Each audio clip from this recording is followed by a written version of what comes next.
Welcome to ঈশ্বরমান।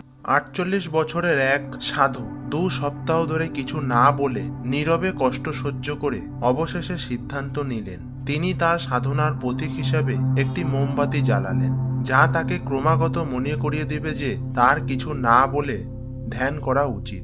এরপর তিনি ধ্যান করতে শুরু করলেন। প্রথম দিনে সন্ধ্যা নাগাদ তিনি ধ্যানের মাঝামাঝি ছিলেন এবং তারপর তিনি মাঝখানে গেলেন। দেখুন, সবাই সবকিছু বলবে, কিন্তু প্রথমজন বলল মোমবাতিটা শেষ হতে চলেছে।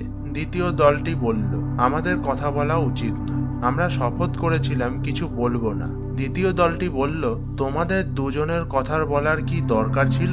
আর চতুর্থ জনটি বলল হ্যাঁ, আমি একমাত্র যে কথা বলিনি।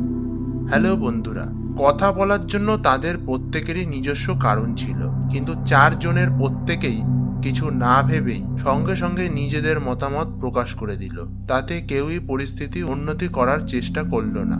সেই একই আশ্রমে তাদের 4 জন ছাড়াও মাং নামে একজন অত্যন্ত জ্ঞানী ব্যক্তি ছিলেন। তিনি কিছু না বলে বা তাদের দিকে মনোযোগ না দিয়ে নীরবে সহ্য করে যাচ্ছিলেন। এইভাবে একটিও কথা না বলে সেই জ্ঞানী ব্যক্তিটি তাদের 4 জনকেই তাদের ভুলটা বুঝিয়ে দিল, যা তারা কথা বললেও করতে পারত না ভেবেই। এবং যখন ব্যাপারটা মাত্রা ছাড়িয়ে যায়, আমরা নিজেরাই মানুষের মুখোমুখি হই। অন্যদের সামনে একজনকে লজ্জিত হতে হয়। একজন জ্ঞানী ব্যক্তি কাউকে না জিজ্ঞাসা করা পর্যন্ত উপদেশ দেন না, কারণ তিনি জানেন যে অযৌক্তিক উপদেশের কোনো অর্থ থাকে না। অপর ব্যক্তিটি সেই উপদেশ মেনে চলে, কিন্তু আজকাল লোকেরা তাদের সমস্যা বলার আগেই তারা তাদের সমাধান দিতে শুরু করে। অথচ 99% ক্ষেত্রেই যখন লোকেরা আমাদের জিজ্ঞাসা করে, যখন আমরা আমাদের সমস্যাগুলো তাদের সাথে ভাগ করে নিই, তখন আমরা তার কাছ থেকে কোনো সমাধান শুনতে চাই না, বরং তার কথাগুলো আমরা মনোযোগ দিয়ে শুনি।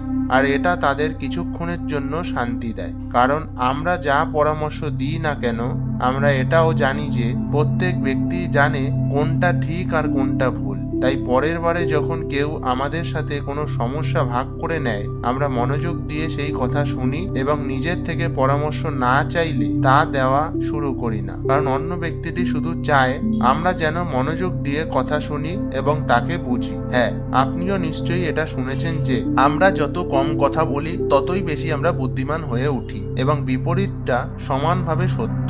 একজন মানুষ যত বেশি বুদ্ধিমান হয়, সে তত কম কথা বলে। Thanks for watching. সাবস্ক্রাইব নাও ঈশ্বর মানব।